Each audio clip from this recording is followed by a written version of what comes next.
Hello students, welcome to our channel. आज आपको बता दें, हम हिंदी टर्म 2 एग्ज़ाम जो आपका सैम्पल पेपर है उसका पूरा सॉल्यूशन करेंगे।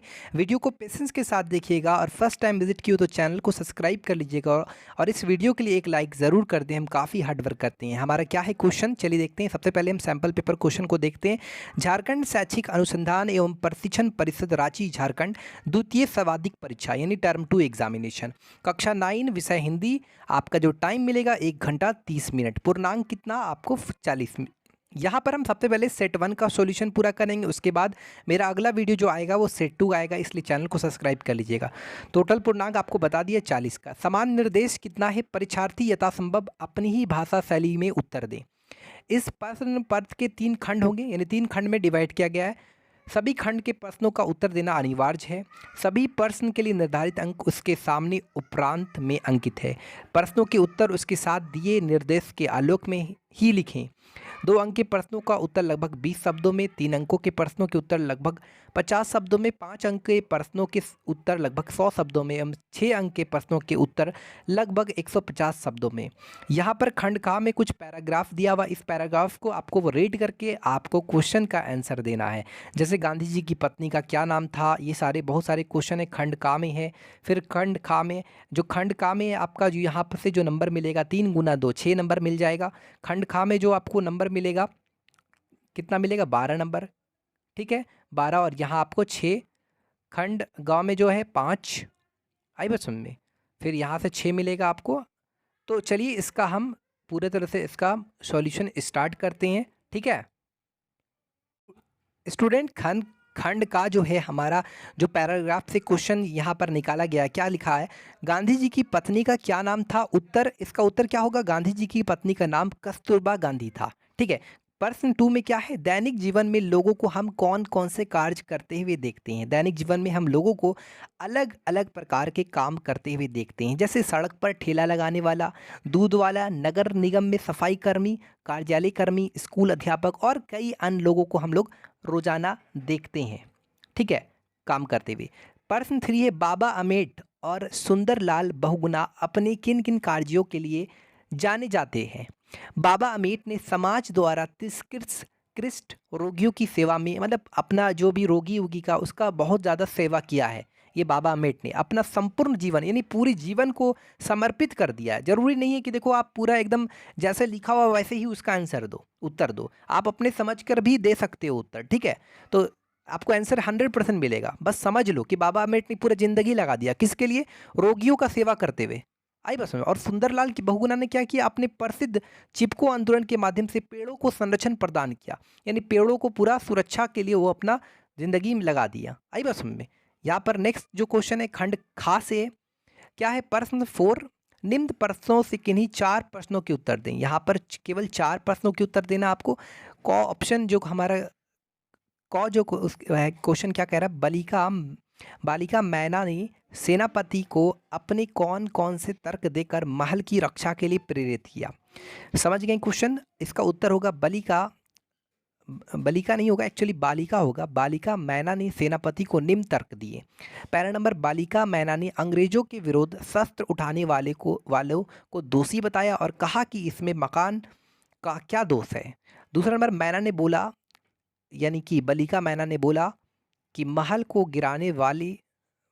गिराने से सेनापति की किसी उद्देश्य की पूर्ति ना हो सकेगी। ये भी हमारा, तो ये इसका आंसर हो गया। ख नंबर, महादेवी वर्मा उर्दू फारसी क्यों नहीं सीख पाई? तो महादेवी वर्मा को शुरू से उर्दू में कोई इंटरेस्ट नहीं था। महादेवी वर्मा को उर्दू फारसी में बिल्कुल रुचि नहीं थी और जब कभी पढ़ाने के लिए मौलवी साहब घर में आते तो वो चारपाई के नीचे छिप जाती थी। मतलब उसको कोई, मतलब जब तक आपको इंटरेस्ट नहीं होगा तो आपको कोई सिखा नहीं पाता। वही चीज़ है, महादेवी वर्मा को उर्दू और फारसी में कोई इंटरेस्ट ही नहीं था, इसलिए वो महादेवी वर्मा उर्दू फारसी सीख नहीं पाई। गौ नंबर में है, कोयल की कूक सुनकर कवि की क्या प्रतिक्रिया थी? तो कोयल की कूक सुनकर कवि को ऐसा लगता था कि जैसे कोयल उसके लिए कोई संदेश लेकर आई है। मतलब कवि क्या सोचता था कि हाँ भाई, मेरे लिए ही कोयल कोई स्पेशल संदेश लेकर आई है। संदेश खास है तभी वे आधी, मतलब संदेश कुछ ना कुछ खास होगा तभी तो आधी रात में आई है, नहीं तो सुबह भी प्रतीक्षा जरूर करती, सुबह भी आ सकती थी। इस अगर रात में आई है तो कुछ ना कुछ खास होगा, इसलिए कवि हमेशा मतलब कोयल की कुल कुक सुनकर कवि को ऐसा लगता था कि हाँ, ये मेरे लिए कोई संदेशा लेकर आई है। यहाँ पर जो हमारा नेक्स्ट क्वेश्चन है, एक्चुअली यहाँ पर ये हमारा चौथा क्वेश्चन था और ये हमारा पांचवा क्वेश्चन है। बच्चे काम पर जा रहे हैं कविता के आधार पर बच्चे काम पर जा रहे हैं कविता के आधार पर कवि क्या बतलाना चाह रहा है।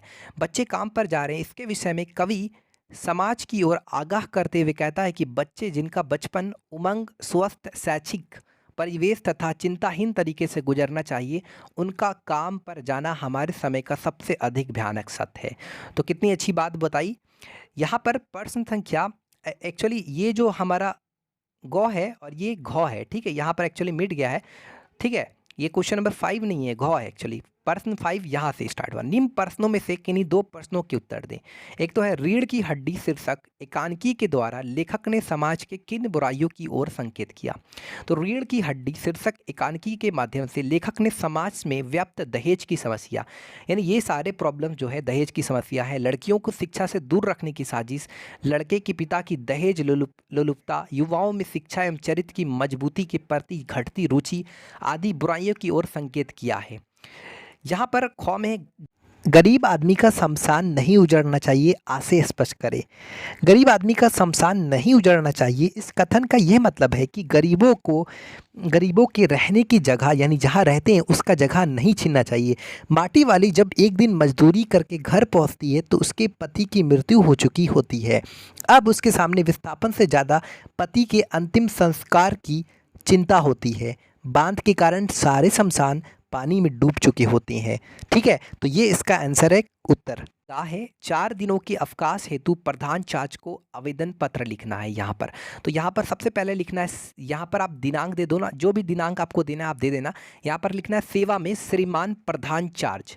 यहाँ पर स्कूल का जो भी नाम है, जैसे +2 नेशनल स्कूल दुमका हमने लिखा है, आप जो भी नाम देना चाहें स्कूल का जो भी नाम है आप लिख लें। विषय जो भी संबंध है किस, तो विषय जाहिर सा बात है छुट्टी के संबंध में आप मांग रहे हैं, छुट्टी ना मांग रहे हैं तो छुट्टी के संबंध में विषय आपका बन गया।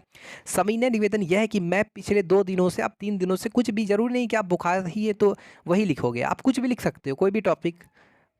आप शादी में जा रहे हैं या मतलब कहीं बाहर जा रहे हैं तो ऐसा नहीं, बस ऐसा लिख दिया हमने, मैं पिछले 2 दिनों से बुखार तथा ठंड से पीड़ित हूँ, अतः मैं विद्यालय में उपस्थित होने के योग्य नहीं हूँ। मैं आपसे अनुरोध करता हूँ कि मेरा दिनांक इतना से इतना तक की छुट्टी देने की कृपा करें।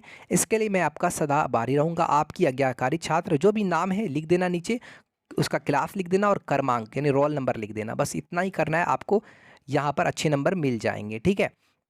उसके बाद यहाँ पर ये वाला जो दिया हुआ है 7 नंबर में, 7 नंबर में हमने क्वेश्चन नहीं किया है। अगर आप कमेंट करेंगे, अगर आप खुद से कोशिश करना, और अगर नहीं हुआ तो एक बार कमेंट करना, हम उस पर वीडियो बना देंगे, ठीक है। 7 और 8 में आप कोरोना महामारी आजकल बहुत चला हुआ है, 2 ऑप्शन रहता है, अथवा में रहता है, तो हम कोरोना महामारी के विषय में लिखिए ज़रूर, क्योंकि कोरोना तो ऐसे ख़त्म हो गया लेकिन उसका दर्द भूला नहीं जा सकता, इसलिए कोरोना महामारी के विषय में 2 मित्रों के बीच हम हुए संवाद को ज़रूर लिखिए। अगर नहीं होता है तो आप एक बार कमेंट करना, हम उस पर वीडियो बना देंगे। और चैनल को सब्सक्राइब कर लेना, बेल आइकन को प्रेस कर लेना, और इस वीडियो के लिए एक लाइक तो बनता है। आप सभी के लिए हम हार्ड वर्क करते हैं, तो वीडियो के लाइक करें, चैनल को सब्सक्राइब करें और शेयर कर दें। Thanks for watching this video.